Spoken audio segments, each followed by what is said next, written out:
नमस्कार, मैं हूं पूजा। बिहार न्यूज में आपका स्वागत है। आज है 22 जून, दिन रविवार। खबरों की ओर बढ़ने से पहले एक नजर आज की सुर्खियों पर। बिहार में ड्राइविंग लाइसेंस धारकों की रेस में आगे निकली महिलाएं। पटना में सबसे ज्यादा 29,417 महिलाओं का डीएल हुआ जारी। महिलाओं में बढ़ा है आत्मविश्वास। अब पंचायतों में सोलर लाइट्स की होगी जांच। 14 बिंदुओं की जांच कर रिपोर्ट होगी तैयार। जांच के लिए बनाए गए विशेष दल। जीविका कर्मियों का मानदेय हुआ दोगुना। 1 लाख से भी ज्यादा कर्मियों को मिलेगा इसका लाभ। सस्ती दर पर बैंक लोन देने का भी हुआ ऐलान। 1 जुलाई से शुरू होगा बिहार आइडिया फेस्टिवल 2025। 45 दिनों तक चलेगा ये फेस्टिवल। आम लोगों की भागीदारी से नवाचार को बढ़ावा देना है इसका उद्देश्य। बिहार में पारंपरिक कला सीखने का सुनहरा अवसर। जुलाई से सितंबर तक चलेगा ये प्रशिक्षण कार्यक्रम। 23 जून को संस्थान में परीक्षा या साक्षात्कार के आधार पर होगा चयन।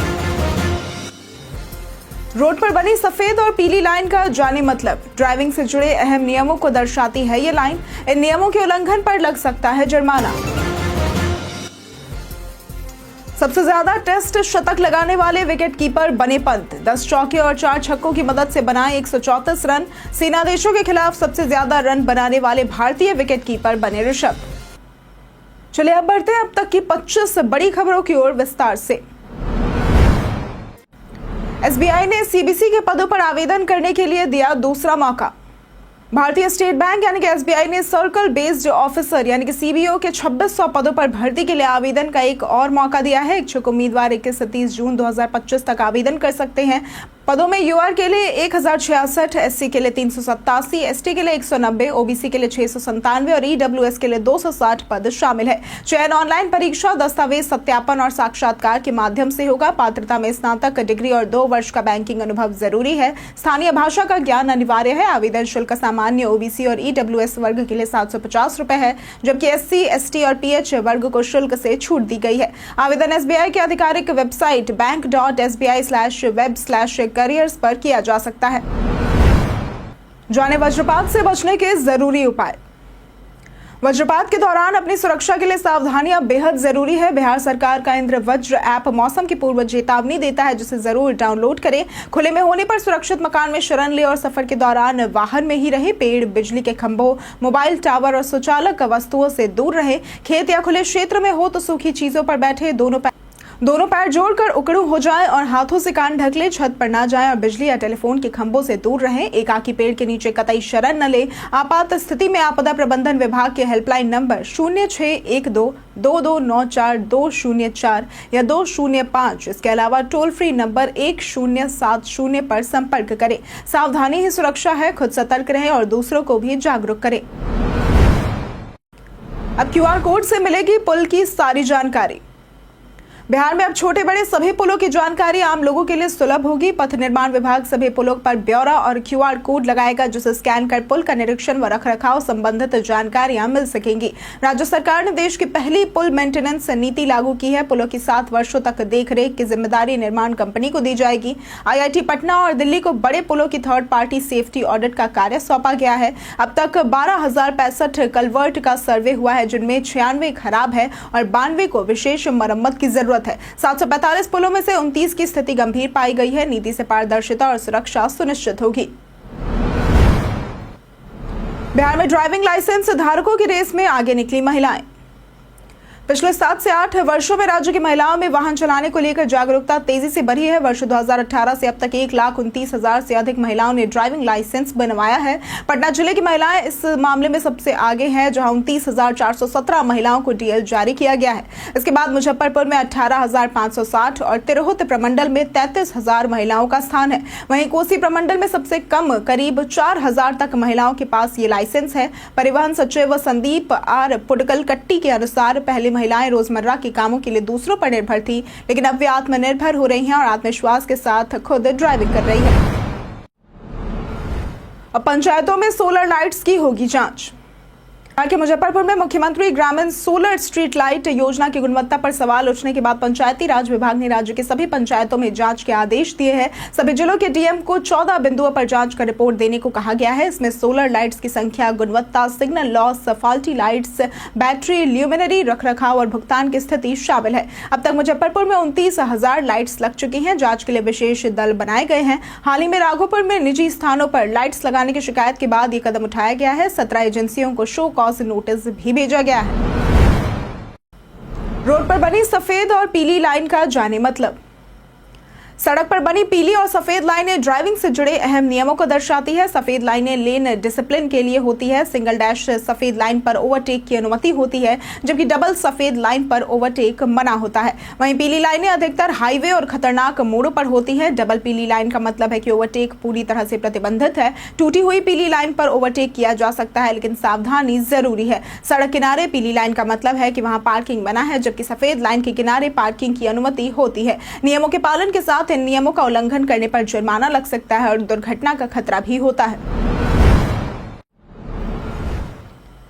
1 जुलाई से शुरू होगा Bihar idea festival 2025। Bihar idea festival 2025 की तैयारियां जोरों पर है। इस अभियान की शुरुआत 1 जुलाई से होगी और ये 45 दिनों तक चलेगा। शुक्रवार को पटना के बी हब सेंटर में सभी 38 जिलों के स्टार्टअप कोऑर्डिनेटरों और इंक्यूबेशन सेंटर प्रमुखों की बैठक हुई, जिसमें फेस्टिवल की रणनीति पर चर्चा की गई। कार्यक्रम का उद्देश्य आम लोगों की भागीदारी से नवाचार को बढ़ावा देना है। चंद्रगुप्त प्रबंधन संस्थान, उद्योग विभाग और योर स्टोरी मीडिया इसका आयोजन कर रहे हैं। बैठक में सभी ई सेल कोऑर्डिनेटरों को नोडल अधिकारी बनाया गया है। इस दौरान बिहार आइडिया रथ की घोषणा भी जो पूरे राज्य में घूमकर विचार जुटाएगा। यह अभियान युवा नेतृत्व को प्रोत्साहित करने की दिशा में एक बड़ा कदम है। एयर इंडिया की लापरवाही, बिना लगेज पटना पहुंची फ्लाइट। शनिवार को एयर इंडिया की 2 फ्लाइट्स बेंगलुरु से आई IX2936 और चेन्नई से आई XI1634 पटना बिना यात्रियों का लगेज लाए ही लैंड हुई। एयरलाइन ने सफाई दी कि पटना एयरपोर्ट का रनवे छोटा है और बारिश के कारण वजन ज्यादा हो गया था, इसलिए लगेज नहीं ला पाए। इस पर यात्रियों ने एयरपोर्ट पर हंगामा कर दिया। उन्हें बताया गया कि उनका सामान अगले दिन सुबह तक उनके घर पहुंचा दिया जाएगा। यात्रियों को न तो पहले से जानकारी दी गई थी, न ही कोई निश्चित गारंटी दी गई। कुछ पैसेंजरों को दूसरी फ्लाइट पकड़नी थी, लेकिन लगेज न होने से परेशानी हुई। एयर इंडिया ने रिसिप्ट देकर बाद में डिलीवरी का भरोसा दिलाया है। जीविका कर्मियों का मानदेय हुआ 2 गुना। बिहार विधानसभा चुनाव से पहले मुख्यमंत्री नीतीश कुमार लगातार बड़े फैसले ले रहे हैं। हाल ही में उन्होंने जीविका कर्मियों के मानदेय को दुगना करने के लिए जीविका दीदियों को सस्ती दर पर बैंक लोन देने का ऐलान किया है। अब 3 लाख से अधिक के लोन पर उन्हें 10% की जगह 7% ब्याज देना होगा। राज्य में 1.40 लाख कर्मियों को इसका लाभ मिलेगा। साथ ही नीतीश सरकार ने बुजुर्ग, विधवा और दिव्यांगों की पेंशन 400 रुपए से बढ़ाकर 1100 रुपए कर दी है, जिससे 1.09 करोड़ लाभार्थियों को फायदा होगा। इसके अलावा स्कूलों में नॉन टीचिंग स्टाफ की भर्ती में डोमिसाइल नीति लागू करने की भी घोषणा की गई है। श्रावणी मेले के लिए रेलवे की ओर से विशेष ट्रेनों का होगा संचालन। श्रावणी मेला 11 जुलाई से 9 अगस्त तक आयोजित होगा, जिसमें प्रतिदिन 2 से 2.5 लाख श्रद्धालु गंगा जल लेकर देवघर तक पदयात्रा करेंगे। तैयारियों की समीक्षा प्रमंडलीय आयुक्त हिमांशु कुमार राय की अध्यक्षता में हुई। भागलपुर व बांका जिले में सफाई, बिजली, स्वास्थ्य, शौचालय, पेयजल, बैरिकेडिंग, गोताखोरों की तैनाती और सड़क किनारे दुकानों की सख्त व्यवस्था की जा रही है। रेलवे विशेष ट्रेनें चलाएगा। स्टेशन पर सीसीटीवी और विश्राम स्थल की व्यवस्था होगी। कांवरिया मार्ग पर स्वास्थ्य शिविर और बालू पानी का छिड़काव होगा। 3 विशेष दिनों के लिए सुरक्षा कड़ी की जाएगी। आयुक्त ने समय पर कार्य पूर्ण करने और मेले के प्रचार प्रसार के निर्देश दिए हैं। बैठक में सभी संबंधित अधिकारी मौजूद रहे। व्हाट्सएप यूजर्स को जल्द मिलेगा नया राइटिंग फीचर। व्हाट्सएप दुनिया भर में करोड़ों यूजर्स द्वारा इस्तेमाल किया जा रहा है और कंपनी लगातार नए फीचर्स जोड़ रही है। हाल ही में इसमें मेटा एआई से जुड़े फीचर्स आए, जिससे यूजर्स टेक्स्ट से इमेज बना सकते हैं और सवालों के जवाब पा सकते हैं। अब व्हाट्सएप एक नया राइटिंग हेल्प फीचर ला रहा है, जो एआई की मदद से प्रोफेशनल, फनी या फिर सपोर्टिव मैसेज तैयार करने में मदद करेगा। ये फीचर पूरी तरह से प्राइवेट प्रोसेसिंग सिस्टम पर आधारित होगा, जिससे यूजर्स की चैट सुरक्षित और एनक्रिप्टेड रहेगी। यह ऑप्शनल फीचर होगा। इससे पहले व्हाट्सएप ने वॉइस चैट फीचर भी लॉन्च किया था, जो ग्रुप कॉलिंग से अलग अनुभव देता है और ग्रुप में स्वैप कर उपयोग किया जा सकता है। बिहार में पारंपरिक कला सीखने का सुनहरा अवसर। बिहार सरकार के उद्योग विभाग अंतर्गत उपेंद्र महारथी शिल्प अनुसंधान संस्थान ने जुलाई से सितंबर 2025 तक चलने वाले निःशुल्क कौशल प्रशिक्षण कार्यक्रम के लिए आवेदन आमंत्रित किए हैं। यह प्रशिक्षण मधुबनी, टिकुली, मंजूषा, टेराकोटा, काशीदकारी आदि 18 पारंपरिक शिल्पों में दिया जाएगा। कुल 400 प्रतिभागियों का चयन होगा। चयनितों को 1000 रुपए मासिक छात्रवृत्ति, बाहर से आने वाली महिलाओं को 1500 अतिरिक्त और पुरुषों को हॉस्टल व भोजन हेतु 2000 रुपए दिए जाएंगे। ट्रेनिंग किट भी निःशुल्क मिलेगा। चयन 23 जून को संस्थान में परीक्षा या साक्षात्कार के आधार पर होगा। इच्छुक उम्मीदवार www.umsas.org.in पर आवेदन कर सकते हैं। ये पहल युवाओं को आत्मनिर्भर बनाने और बिहार की लोक कलाओं को संजोने की दिशा में अहम कदम है। 26 जून से महिला आयोग आपके द्वार अभियान होगा शुरू।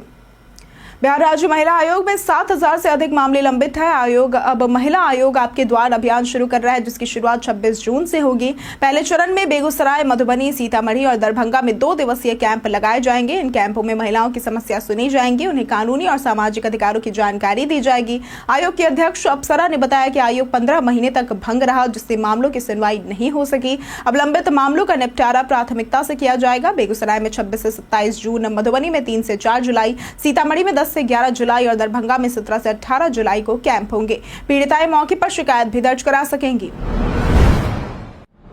बिहार की फेमस मिथिला लीची ने बनाया निर्यात रिकॉर्ड। बिहार की प्रसिद्ध मिथिला लीची ने 2025 में निर्यात का नया रिकॉर्ड बनाया है। इस वर्ष अब तक 250 टन लीची दरभंगा एयरपोर्ट से देश के अन्य हिस्सों में भेजी गई, जो 2024 की तुलना में 108% अधिक है। मुंबई, दिल्ली, हैदराबाद और बेंगलुरु जैसे महानगरों तक मीठी लीची को ताजा और तेजी से पहुंचाया गया। स्पाइस जेट, इंडिगो और अकासा एयरलाइंस ने क्रमशः 47 टन, 159.2 टन और 44.5 टन लीची का परिवहन किया। इस सफलता में दरभंगा एयरपोर्ट और भाविप्रा की अहम भूमिका रही। मौसम संबंधी चुनौतियों के बावजूद सभी एजेंसियों और एयरलाइंस के बेहतर तालमेल से यह परिचालन सफल रहा, जिससे किसानों को बड़े बाजार से जुड़ने का अवसर मिला। जाने कैसे पता करें ट्रैफिक पुलिस कहां ले गए आपकी गाड़ी। अगर आप वाहन चलाते हैं तो यातायात नियमों का पालन करना जरूरी है। नो पार्किंग जोन में गाड़ी खड़ी करने पर ट्रैफिक पुलिस उसे उठा ले जाती है, जिससे वाहन मालिकों को काफी परेशानी होती है।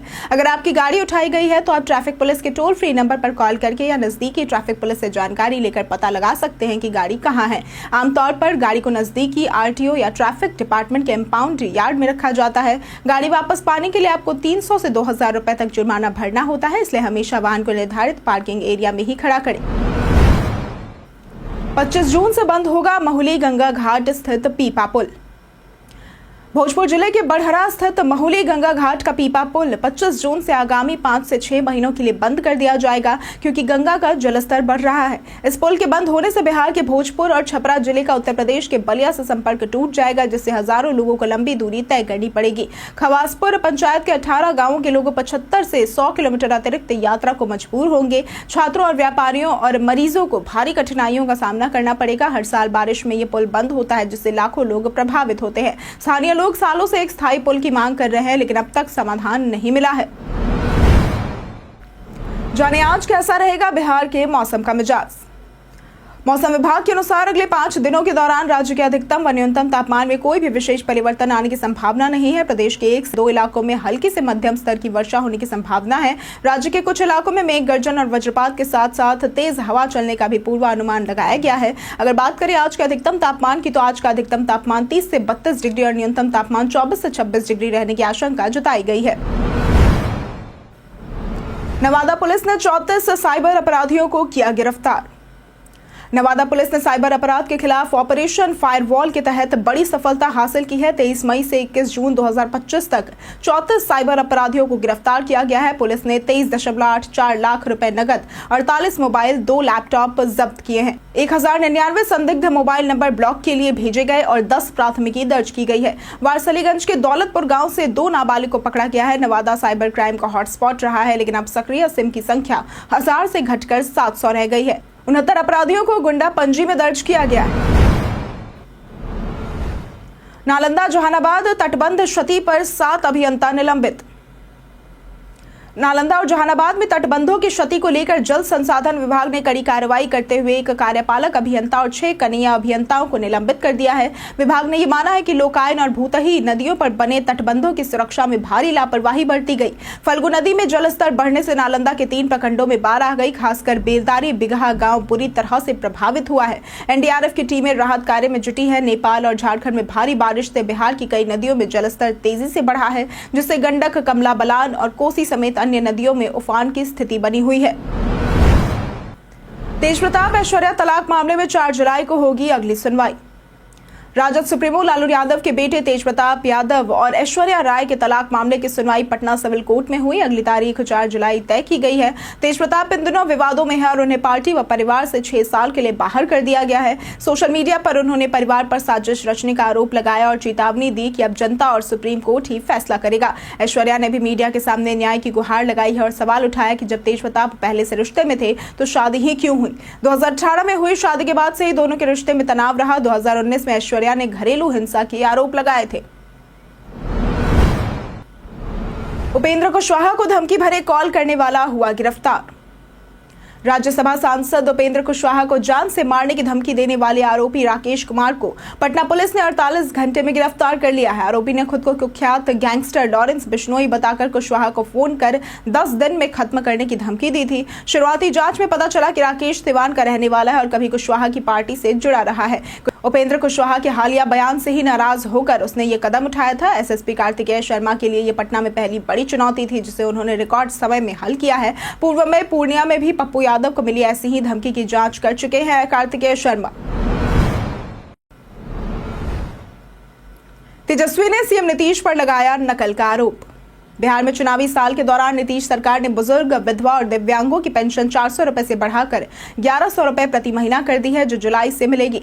इस फैसले को लेकर सियासत गर्मा गई है। नेता प्रतिपक्ष तेजस्वी यादव ने इसे अपनी घोषणा की नकल बताया है, जबकि प्रशांत किशोर ने यह दावा किया है कि यह सरकार पर जनसुराज के दबाव का नतीजा है। पीके ने वादा किया है कि उनकी सरकार बनने पर पेंशन को 2000 रुपए कर दिया जाएगा। तेजस्वी ने भी अपनी सरकार बनने पर 1500 रुपए पेंशन और माई बहन योजना के तहत महिलाओं को 255 रुपए देने की बात दोहराई।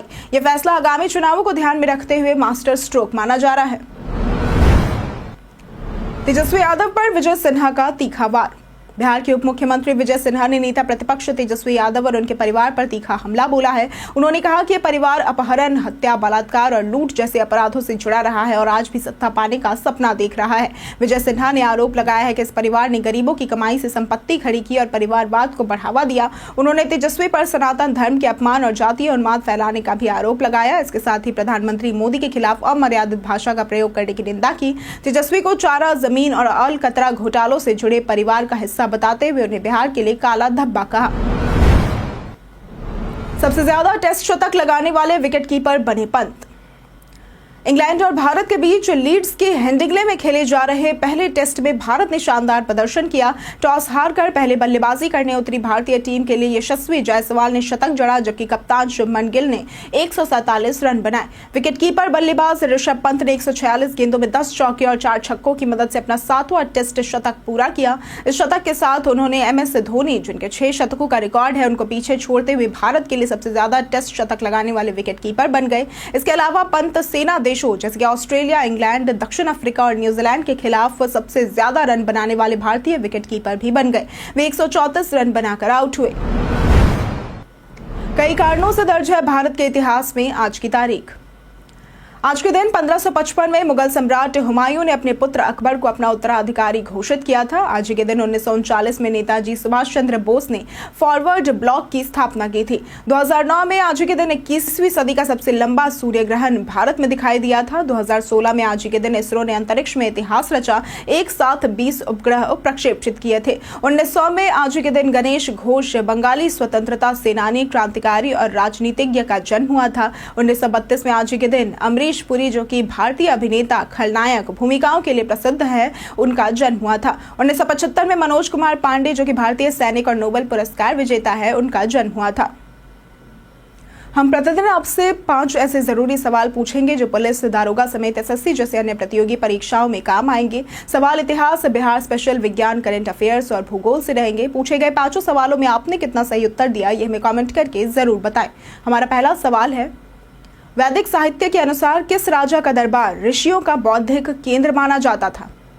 ए राजा जनक, बी राजा नेमी, सी राजा नामी या फिर डी राजा मनु? इसका सही जवाब है ए राजा जनक।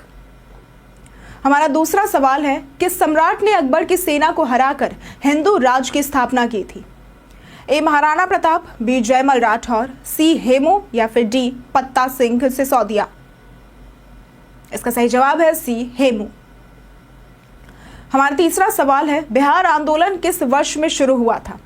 ए 1970, बी 1965, सी 1972 या फिर डी 1974? इसका सही जवाब है डी 1974।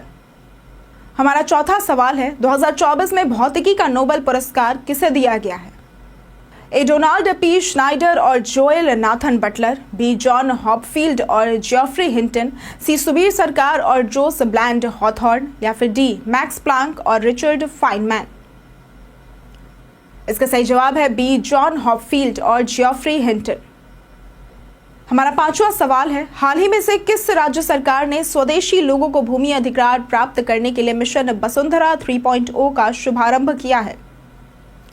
ए झारखंड, बी उड़ीसा, सी मणिपुर या फिर डी असम? इसका सही जवाब है डी असम। बीते दिन हमारे द्वारा पूछे गए सवाल का जवाब आप लोगों में से बहुत लोगों ने हमारे कमेंट सेक्शन में लिख कर दिया है। जिन्होंने हमारे द्वारा पूछे गए सवाल का जवाब दिया है उनके नाम है जितेंद्र ठाकुर, नौशाद रजा, विवेक कुमार, परवेज अंसारी, राजीव कुमार, पुष्पा कुमारी, रंजय तिवारी, आलोक प्रियदर्शी, रिंकू देवी, विनोद पंडित, लक्ष्मी मेहता, संजीव कुमार, रंजीत कुमार, शिव शक्ति, विनोद शाह, मनोज दास, साहिल कुमार, सोनाली कुमारी, खुशबू कुमारी, संजय गिरी, पंकज कुमार दास और अरविंद कुमार। इसी के साथ बढ़ते हैं आज के सवाल की ओर। आज का सवाल है, आपके नज़र में सरकारी और प्राइवेट नौकरी में कौन ज्यादा बेहतर है और क्यों? आप अपना जवाब हमें हमारे कमेंट सेक्शन में लिखकर जरूर बताएं। आज के लिए सिर्फ इतना ही। बिहार के तमाम खबरों के साथ बने रहने के लिए देखते रहे बिहारी न्यूज़। और साथ ही अगर आप यूट्यूब चैनल पर देख रहे हैं तो चैनल को सब्सक्राइब करें और अगर आप फेसबुक पेज पर देख रहे हैं तो लाइक और फॉलो जरूर करें।